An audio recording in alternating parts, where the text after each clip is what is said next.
gosh, it's ginormous. With my Halloween dress, I wanted the magical witchy appliqué, the 1920s Halloween costumes. I wanted a big pumpkin coloured skirt, so for big skirts I had to look to the 1950s, but I also wanted fancy sleeves like the 1930s. So I'm making myself a Frankenstein Halloween dress from pattern parts from different eras. I'm using a 1950s pattern for the dress with a wonderful bodice, kind of leafy look like the top of a pumpkin, and a pattern for 1930s sleeves, and I'm choosing the option C, and I'm going to then add some applique out of my own imagination. I started by cutting out the pattern pieces for the bodice from brown cotton velvet, as well as some shapes for my applique design, which are some rats and a wicked cat you can see there, and that's going to be added in the special Halloween edition, which will be coming out on Monday at Halloween. But back now to making the dress for this episode. And now I'm cutting out the pattern pieces for the skirt from a pumpkin coloured jumbo corduroy, and there are 3 pattern pieces for the skirt, each of which are cut out twice with centre, front and back seams. And this is the bodice, which I've pinned the sections together, and it fastens at the back with a long zip, so I'm leaving that centre back open for now. So I stitched all the seams on the bodice before removing the pins, and the bodice is shaped into the waist and then it flares out a little over the hips. And I did do a mock-up for the bodice, although not the skirt. And this is the sleeve shape, which you can see is quite unusual. And although unusual is what I wanted, I did lose confidence quite a few times during the process of forming the sleeves.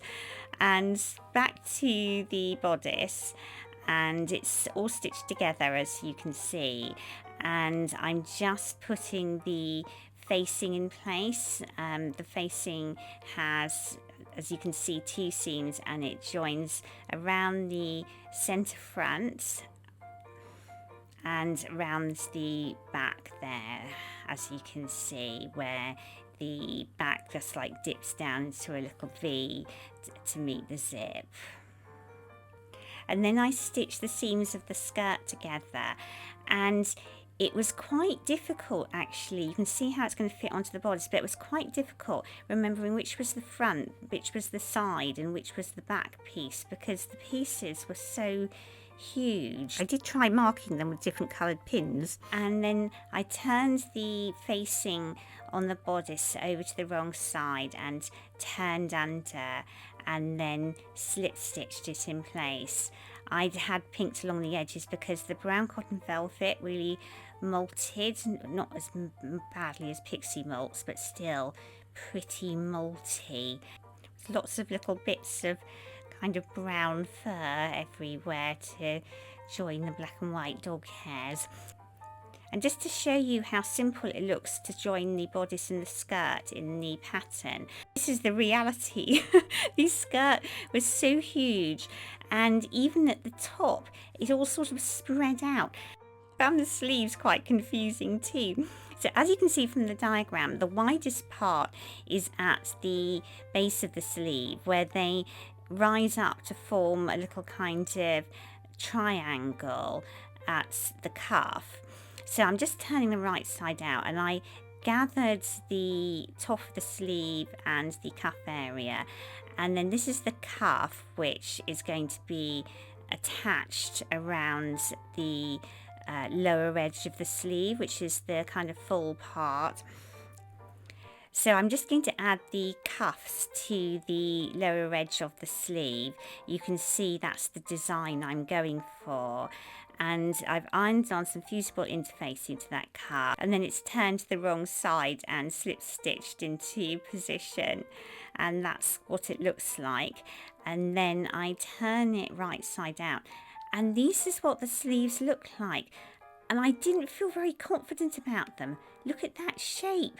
I was really starting to feel a little panicky at that point because I thought I'll have to show you what I've done and it might be awful. So here I'm just pinning the sleeve into the armholes of the bodice, right sides together before stitching.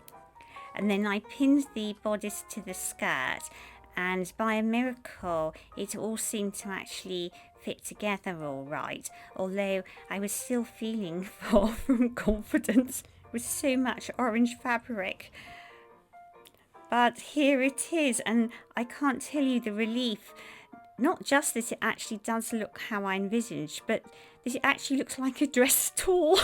I started to wonder, and the sleeves actually worked. They also looked like they did in the diagram, and honestly, I unpinned those sleeves and repinned them and tried them on so many times because I felt such lack of confidence in them.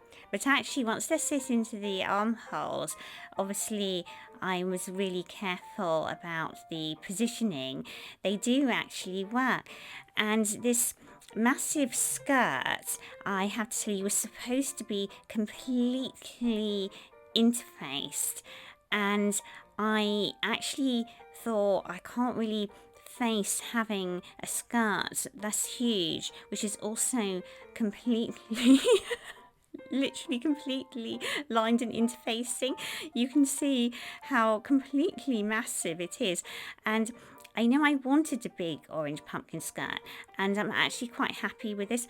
I think if it was all stiffened with interfacing, it would be a little too much, she says, although she's about to cover this dress in episode 2 in Halloween appliqué and embroidery.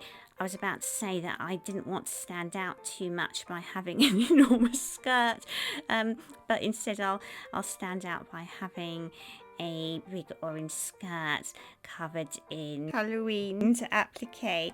And I don't want to gush at you, but I did want to say a real heartfelt thank you to the people that have not only watched me but left such kind comments. You know, time is precious, and the fact that you've taken the time to write to me and encourage me, it really does help keep my morale up, and I'm truly grateful. And I thought I'd mention it at the end because you are the people who have made it to the end. And here she comes, scurrying up lest she be left out of a video, probably looking at my skirt and thinking, oh yes, my black and white hairs will show up nicely on that orange skirt. Good choice. Thank you so much for watching us, and we'll actually see you on Monday because I'm going to be adding the appliqué and embroidery to this dress for a special Halloween edition, so hope to see you then.